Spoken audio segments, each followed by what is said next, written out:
Sabi ko nga, hindi naman ako laman ng social media. Di ba? Hindi ako laman. Kayo laman kayo ng social media.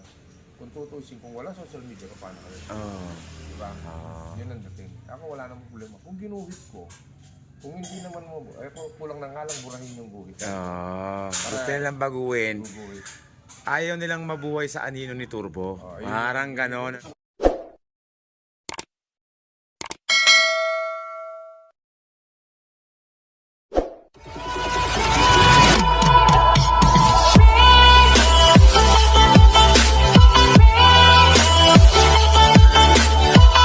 Magandang umaga, tanghali, hapon, gabi.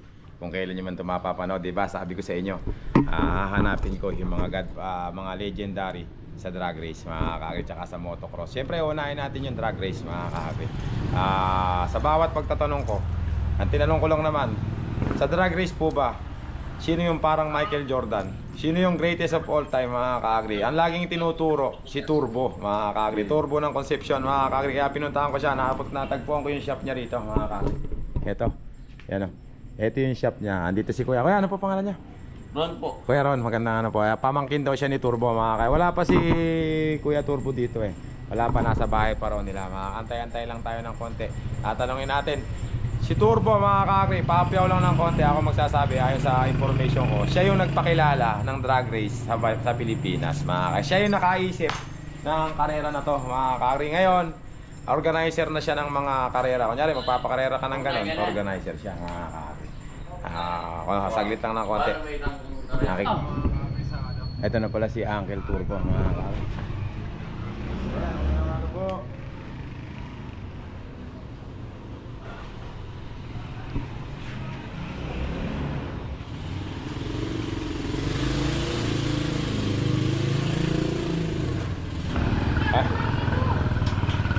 Sir, magandang umaga po. Ako po JRTV po, kayo po pala si Sir Turbo, mga kakri. Ayan, si legendary. Ano po tunay na pangalan niya, Sir? Lorenzo Umali. Saan po tayo, Sir Pesto? Dito na lang. Sir, dito nga po tayo, Sir. Medyo against the light po eh. Against the light. Pipiliin mo na lang yung dapat, no? Po. Tama. Pag ganun po kayo, Sir. Pag ganun po. Pwede po ba pag ganun kayo? Yan. Sige po, yan. Pipiliin mo na lang tawag ito. Ganito yun kasi nagkakalikot-likot din ako ng motor. Kung masyadong Pero wala pa pong ano noon, wala pang nung nagkakalikot kayo naman, wala pang yung drag race nung araw na. Totally drag race. Wala pa. Illegal lang. Illegal lang. Sige po. Illegal lang naman ang nararamdaman natin noon. Pero at the same time, promotion dun sa mga ginagawa natin na motor noon. Again, sabi pa, paano mo po-promote yung ginagawa mo kung hindi mo susubukan? Ngayon, ang problema, kung saan-saan kami umaabot, mga lumalaro o ganito, nagyaya yung mga bata. At the same time, ayun, nung wala na kaming masyadong sa isang team namin, ng management ng Turbo, sa grupo ng Turbo, kasi totoo yun, ng Turbo Racing Club, Turbo Riders Club, ganun yan eh. Oo. Ngayon, numpisahan namin na magpa-event kami. Bukan namin magpa-event. Una yung event ng nag-motor show. 19 ano po yun? Nung una kayong nga pala, para malaman lang nila nung nagsimula kayong mag-racing. Anong years po yun? Matagal na yun, hindi ko nakabisya. Oo, ako kasi 18 years old ako, nakita ko kayo sa likab eh. Lumaro kayo, kalaban nyo yung Ikyo. Nagpapakat pa nga kayo ng Hondang 155 TMX na eh. Nakikita ko, nanonood ako sa gilid eh. 22 years na nakaraan nun ha? 22 years na yon. Anong year nga ba yun? Yun yung sa likab nun, no? Oo, sa may Villarosa, ang kalaban nyo rin RS, tinalo yung 155 ni Ikyo. Tagala Purissimong payat na lalaki.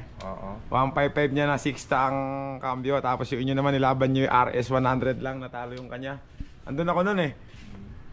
Marami yung mga linaro ko dyan sa likab. Marami. Yung daan na yan, kasi yung daan na yan, bago yung daan. Bago, madiretso. Tapos hindi pa busy yung road noon. Oo. Ngayon, ang dating, mga nakalaro ko dyan, yung mga taga dito sa amin, doon dinadala namin doon. Mga year, ano nga ba yun? Year. Ngayon, katagalan nga, siyempre wala naman mga legal na mga laro. Pagka alam mo naman, siyempre kung saan yung pwestong pupunta ka, lalaro ka. Tapos yung nangyayari na huhulihin kayo. Naranasan niyo po bang nahuli? Actually, siyempre pag ako, bago ako lalaro kasi sa ganun, binubusisi ko muna mabuti. Halimbawa, sabi ko, yung iba, boss, dito tayo, lumaro tayo dito sa amin. O sige ka ako, walang problema, sagot mo itong ganito, sagot mo yung huli, sagot mo yung ganito. Ngayon, yung travel expenses namin, pag malayo, kung gusto mo, sige, lalaro kami. Bigyan mo kami ng pang-gasolina namin pag natalo kami. Dahil malayo. O sabi ko, Diyos, ang daming pabor na hinihingi.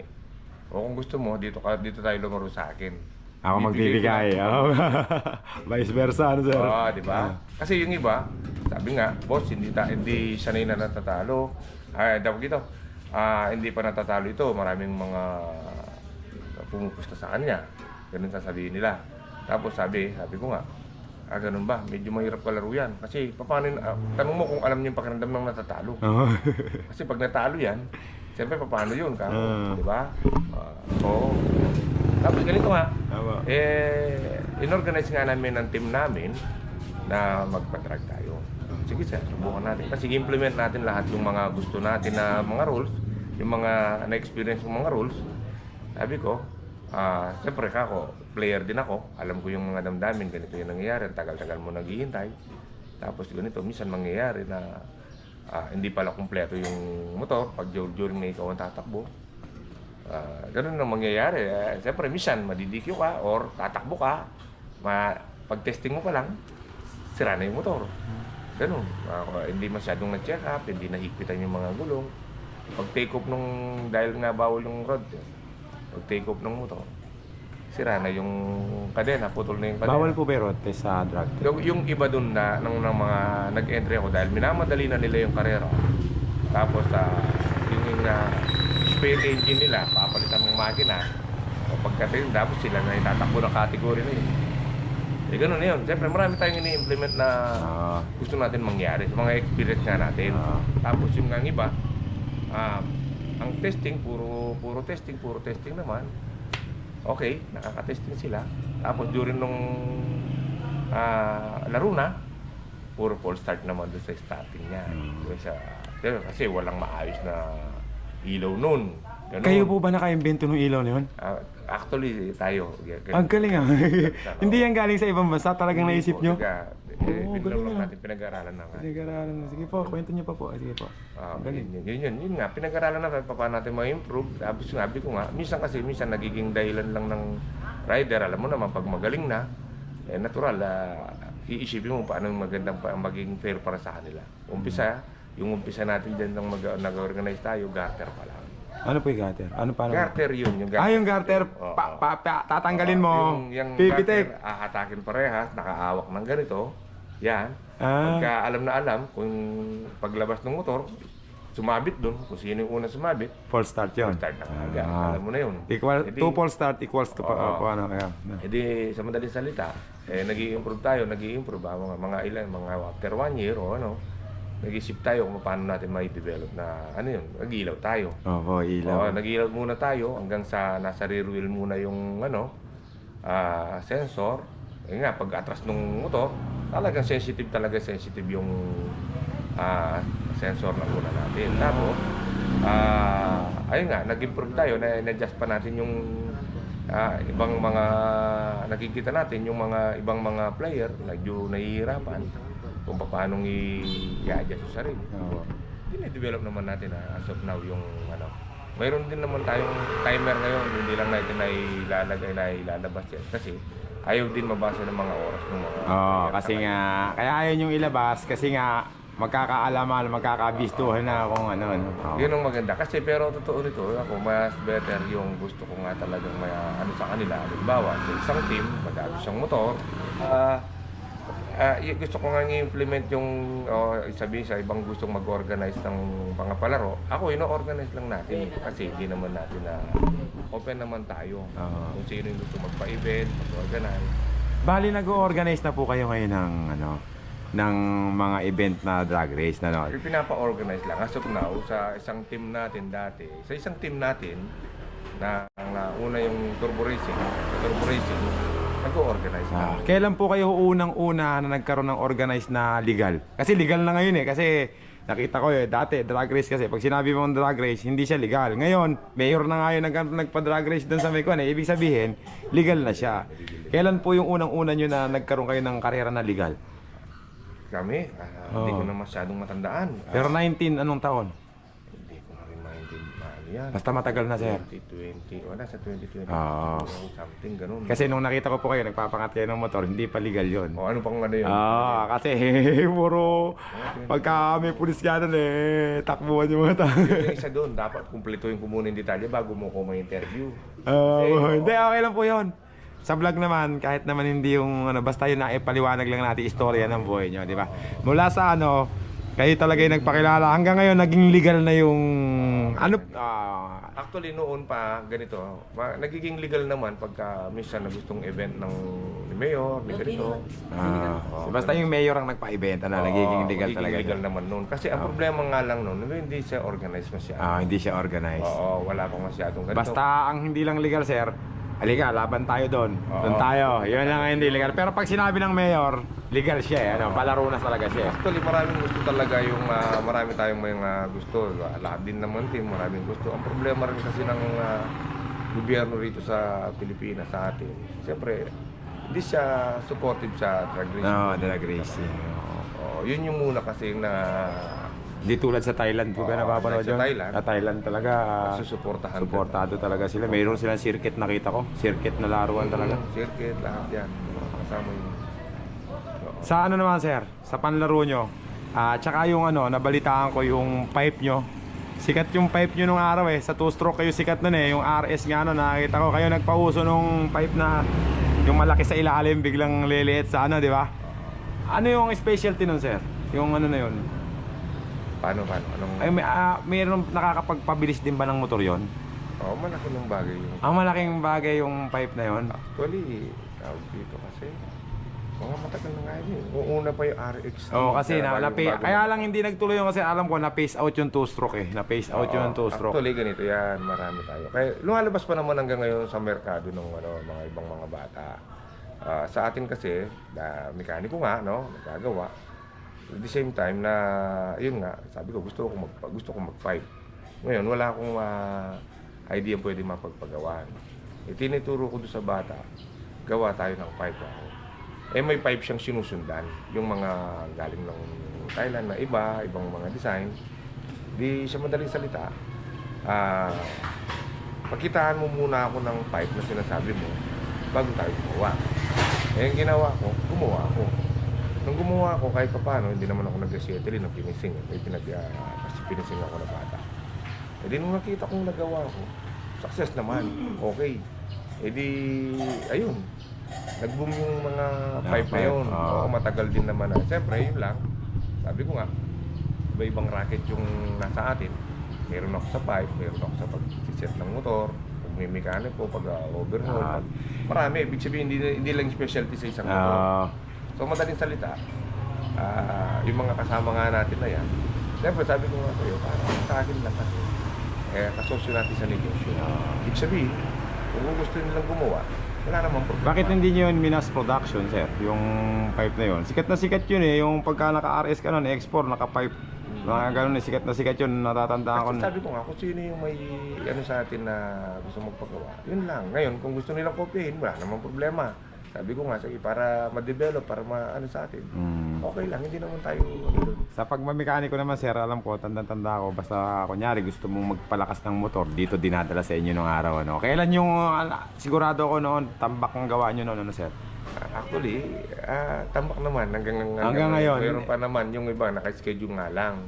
Hindi po noon kasi yung two-stroke noon alam ko noon talagang sa inyo dinadala yung two-stroke. Nawala po kasi yung two-stroke di ba? Nabawasan, nagkaroon ng impact sa inyo yun? Nung nawala okay yung lang naman kasi alam mo naman siyempre kahit na mababawasan niya mayroon naman papalitan. May papalitan na. Sa ilaw, paano nyo na-discover na gano'n? Ang una, garter. Tapos, paano nyo na-discover sensor sa motor? Hanggang naging develop. Kayo, yung ginagamit nilang ilaw kayo? Nakakapanood din tayo ng mga ibang na sa television, di ba? Mga panahon ng karera din ng ganyan sa mga ibang bansa. Siyempre, napapaisip tayo kung ano yung mga paano yung setting nun, paano yung mga function nun. Siyempre, ayun lang sabi ko, sa kaibigan natin, hanap lang tayo ng mechanism na ganito. Kakayanin naman natin gawin yan. Ayun, hindi, ayun nga, tayo yung naunang gumawa. Gumawa na. Tapos kinaya na lang din wala na. Oo. MCX ano tawag lang? MCX 130. Asa na yun, sir? Sa likod pa yung maalikabok na yun. Ayun, anong istorya nun, sir? Yung MCX na motor nyo na yun? 130 natin ang ginagamit noon. Sikat to mga kaagri, yung MCX 130 na to ni Sir Turbo, mga kaagri. Nakatambak na siya dito. Ginagamit niya All China din part nung All China. Philippine brand yun. Philippine brand. Tapos, remodel niyo yun, ginawa niyo yun. Wala lang. Yun lang yun. Parang Yun lang, nag-set hindi- lang tayo. Nag-tune lang tayo. Nag-cam, nag-carburetor, nag-CDI. Para pang circuit namin kasi nun yun. Oo, pang circuit namin Bakit yan. po, ba't sikat na sikat yun? Walang tumatalo sa motor na yun. Hindi naman. Mayroon din naman. Depende lang din. Depende lang din. Swertihan lang. Swertihan lang din. Oo, depende Starting. din sa tune. Oo. Hindi mo naman masabing kasi yun. Panahon na yun, masabi natin na siyempre, alam mo naman, di ba? Pagka nakatutok ka, ano ka talaga. Saan po yung pinakamalayo nyo napuntahan sa drag race? Actually, dito lang tayo. Marami akong invite noon dun sa Visayas Mindanao noong panahon na yun. Hindi lang ako punta kasi nga tawag dito na medyo mahirap yung travel doon travel. panahon na yun. Unlike ngayon sa mga boss, diba? Sa mga team na iba, Magro-roro lang sila, ano? Magro-roro, tsaka maganda na yung travel papunta doon. Yung panahon na yun kasi, mayroon ako nakaplano ako pumunta doon. Pero bago yun, naglaro din kami dito sa Metro Manila noon. Metro Manila, marami rin kayo napunta. Tumayo din sila. Tapos yun nga, nag-i-invite sila. Pwede ka nating makita, sir, yung ano nyo? Yung PCT na yun, pwede nyo ipakita? Actually, yung PCT Ay, PCT ba? Yung nanakit natin pagdating dyan. Apo. Ibig sabihin, hindi ko naman sa lahat, hindi ko naman yung sabi natin na ako lang ba yung pwede magsunod. Wala namang problema, kahit naman tayo yung nagsimula. Tayo yung gumuhit. Kung itutuloy nila yung pagkakaguhit, wala namang problema. Ang problema nila, guguhit sila ng iba, pupurahin nila yung guhit mo. Ay, no. Yun ang gustong mangyari kasi. Tayo wala namang problema. Para hindi kayo makilala, sila ang makilala, ganun. Wala namang problema. Hindi mo naman ako anak ng Diyos eh. Naiintindihan ko yung ibig niyo sabihin. Pero naintindihan mo yung ibig sabihin. Para sa katakan. Prank crab mentality yan. Sabi ko nga, hindi naman ako laman ng social media. Di ba? Hindi ako laman. Kayo, laman kayo ng social media. Kung tutusin, kung wala social media, paano kayo? Di ba? Yun ang dating. Ako wala namang problema. Kung ginuhit ko, kung hindi naman mo, kulang na nga lang burahin yung guhit. Gusto nilang baguhin. Guhit. Ayaw nilang mabuhay sa anino ni Turbo. Parang gano'n, ano? Hindi ko naman sinasabing ito yung gamitin nyo, ito yung ganito. Diba? Parang wala namang problema. Hindi, naramdaman ko na rin niya minsan, sir, eh. Basta may taong gano'n, eh. Okay lang. Sabi ko nga, sabi nga daw, paano madidevelop pa rin yung, hindi na daw nung mga, hindi na doon na-develop yung drag racing community sa Pilipinas. Susumain, isipin ko, mas ewan ko kung paano nga, organize nilang mabuti. Mas grabe pa nga yung mga, tingnan mo yung nangyayari. Mga ganun. Nasasanay tuloy kasi sabi ko nga, minsan, gumawa tayo ng mga rules, mga panahon na yun. Kasi kung ano yung mga bike nun, kung ano yung mga motor na yun, hindi naman yung para sa atin. Para din sa kanila yung mga player. Ngayon, ang nangyayari sa mga unified rules na yan, sa rules na yan, hindi naman yung kung saan ka matulin, kung saan ako matulin. Yun yung sinasabi daw nila, ganun eh. Tayo hindi naman ganun eh. Kasi sabi ko nga, ngayon, siyempre, kaya nga sinasabi kong gumuguhit sila kung ano yung mga marketing ng mga motor nila, ganito. Sabi ko, walang problema. Kumbaga sa isang tour. Lalagyan natin ng rules yan. Kasi, nung panahon na gumawa kami ng rules, wala pa kagaya ng mga CVT na yan. CVT. Kagaya ng mga ibang mga motor na China na yan, wala pa yan. Ngayon, alam mo naman, sabi ko nga, hindi ganun ka-supportive ang government. Sabi ko nga, lagi ko sinasabi sa kanila, nung ultimo sa preno, mga matik nga na may preno eh. Yung mga, unlike sa 4-stroke, mga China, hindi naman yung aksidente yung racetrack during nung event eh. Ang aksidente, minsan yung during ng road test nila. Oo. Nagtitesting, walang preno. Hindi naman pupunta doon sa racetrack para doon sa'yo magtitesting. Kung saan lang yung available na kalsada. Siyempre may dadaan doon. Oo, may dadaan. Oo, may dadaan doon. Yun yung isang problema. Sa racetrack naman, kahit walang Kaya preno. nga, makikita natin yung mga ibang sabi natin na, hindi ko naman sabi na kompetensya. Okay lang naman kasi ako, pagka, siyempre sa ganung bagay, sasaktin din naman tayo pagka nakikita natin na ganun, kagaya ng sistema nung nangyayari dun sa badya na yan. Badya. Minsan pagkakaguluhan, pagpipiyastahan, imbis na maaawa ka nga dun sa paano may improve yung mga ganun na sistema, di ba? Magpipiyastahan ka pa. Ganun yun. Sabi ko nga, kasi gusto lang ni Mayor, gusto lang ni ganito, titignan natin yung venue, okay lang natin. Kung tutusin, hindi siya advisable para dun sa mga May sidecar. matutulin o may sidecar na gano'n. Siyempre nga, minsan wala pang preno yan. Oo. Kaya pag na-lost control, hindi niya kayang pigilin. Di ba? Ganun yun eh. Panigurado ako, yung mga tumakbo na yun, walang preno sa likod yun. Harap lang ano sir? Harap lang. Yun ang problema sa akin. Kasi nangyayari yung mga una nung panahon na yun na lumalaro ako. Bakit walang preno sa likod? Sabi nung ibang mga player, bago pa noon, unang umpisa pa lang, ganun. Yung sistema nun kasi, tumatakbo yung motor, yung rider daw, para binibenta yung laro, piniprenuhan niya. Ganun ba? Oo, ganun. Kunyari, kasi nga may- Kasi, pagka yung motor, kaya ganun na-implement yung walang preno sa likod. Walang preno sa likod. Kasi, pag tumatakbo, nagbaba na si linyador, maririnig mo eh. Dinig na dinig mo eh. Di ba? Oo. Bababa yung galit. Unlike dun sa may preno yun, naapakan niya ng konti, padidikitan niya yung kalaban, o palulusutin niya. Lalo na kung magkaibigan. Ano? Ganun ang nangyayari. Kaya pala walang preno sa likod. Nakikita Yun ko. yung hindi naman naintindihan kasi ngayon, ang alam ng mga ibang karerista ngayon, pag wala ka ng preno sa likod, pangarera na. Yun yun. Doon pala yung pambenta Kaya pala. totoo nito, kasi nga, sabi mo nga, kanina, nagpapawili ako, di ba? Kasi nagpapawili ako, pag wala namang preno sa likod, di ko naman kayang pawili. Kasi bakit? Pag nasobrahan, wala loss control, di ko makokontrol. Oo. Natural, piprenuhin ko ng konti. Ganun ang mga sistema nung panahon na yun. Kaya sabi ko, wala namang problema. Bakit store ba yung preno? Unlike dito sa may inorganize kaming palaro dito sa Nueva Ecija din yun. Dito sa Barbara tayo. Sa madaling salita, tumakbo yung dalawang sniper. Tumayo yung isa. Tumayo yung isa, diretso pa rin ang tayo niya. Pagbagsak niya, siyempre pagbaba niya, hindi niya makontrol, walang preno sa likod. O di barikada yung bagsak niya. Pero kung may preno ka sa likod, pag angat mo, prenuhin mo. Natural, kahit pa paano, Diretso na ba? Oo, unlike parang nakikita ko sa mga ibang nakukuhanan ng mga video dito sa Ismin, mga two-stroke, yung mga sinaya, sabi yung mga nanonood, wala din preno sa likod. Kasi nga, wala namang problema. Ako, wala namang problema sa akin. Sabi ko nga, hindi naman ako gumatakbo, hindi naman ako gumagamit. Lalo hindi naman ako magbabayad. Di ba?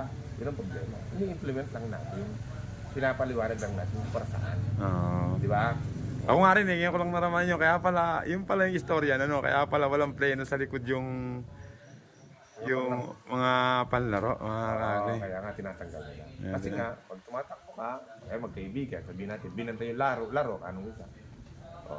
Tumatakbo ka, nagbaba ka ng silinyador, anong maririnig mo siya? Nakita. Ngayon, pag pinreno mo ng konti, binabaan niya ng konti, napapakan niya ng konti.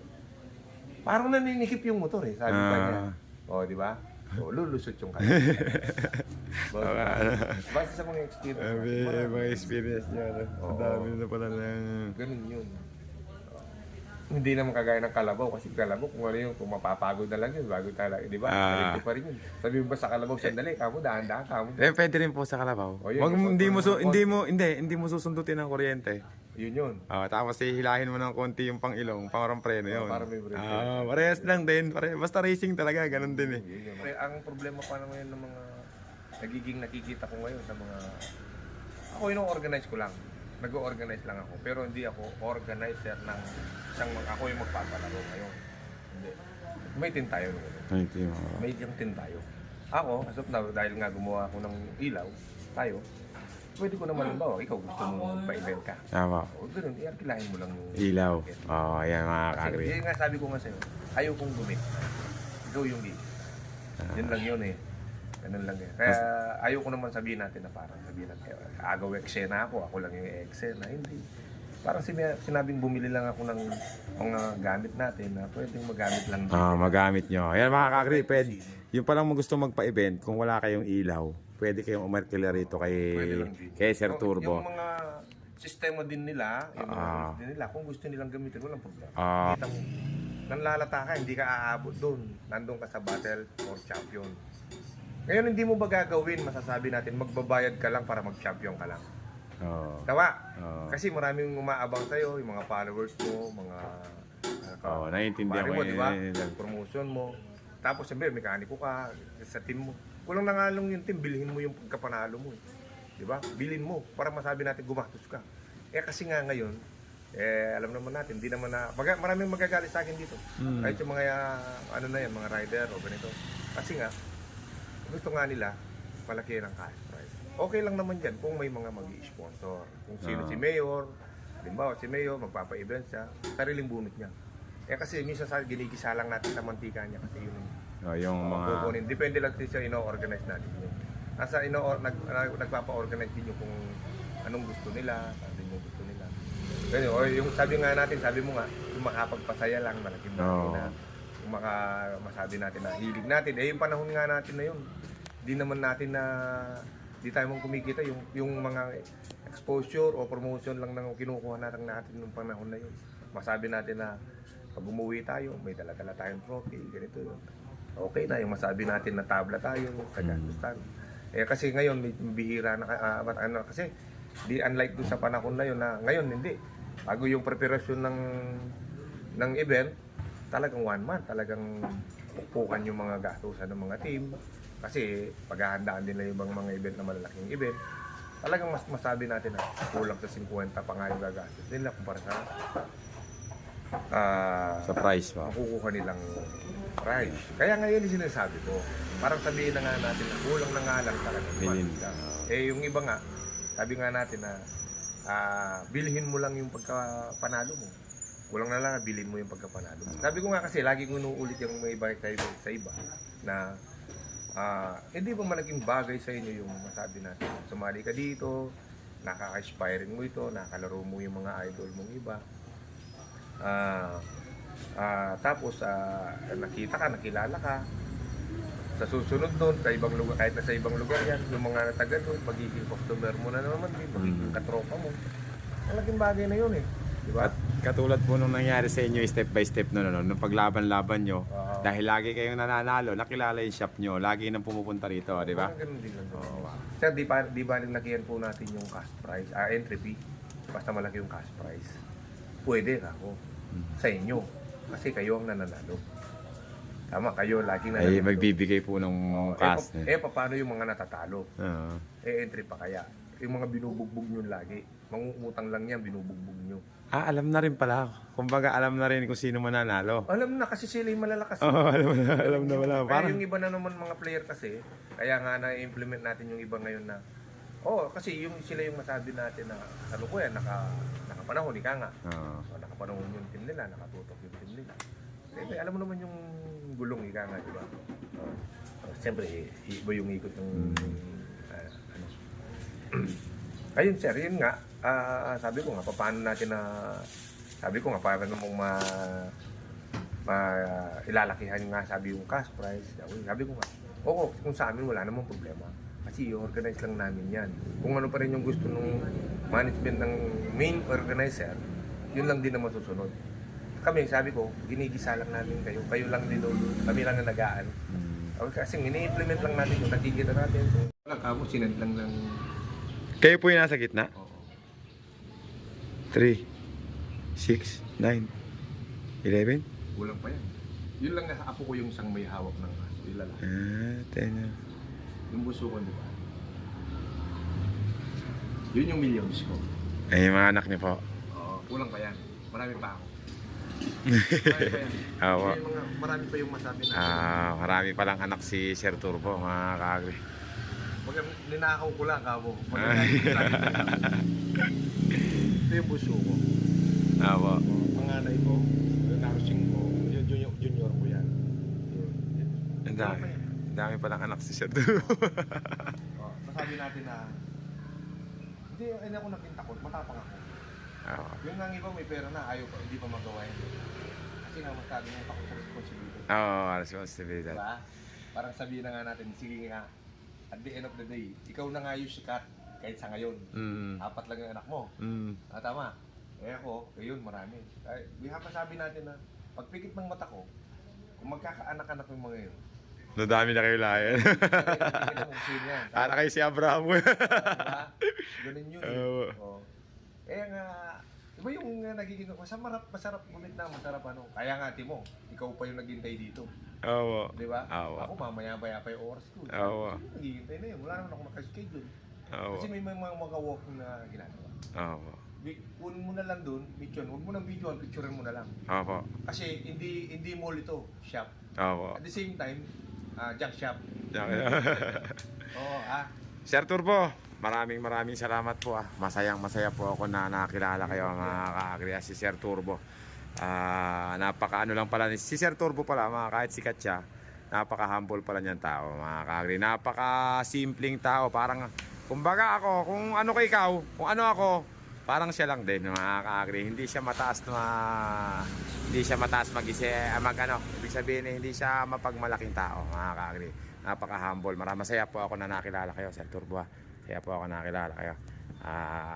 Sana po, pagka may mga event kayo, gawin niyo po akong promoter. Willing po ako. Ipopromote ko po yung mga event nyo. At saka pupunta po ako sa mga pupuntahan nyo. Maraming salamat po. Kakri! Ay, yun palang sinasabi ko. Yeah, mga kakri, yung mga dapat kong di ba sabi ko sa inyo yung mga dapat kong puntahan uli, ililista na lang ni Sir Turbo, mga kakri. Ililista na lang niya, mga kakri. Hanggang dito na lang po yung vlog ko. Sarap.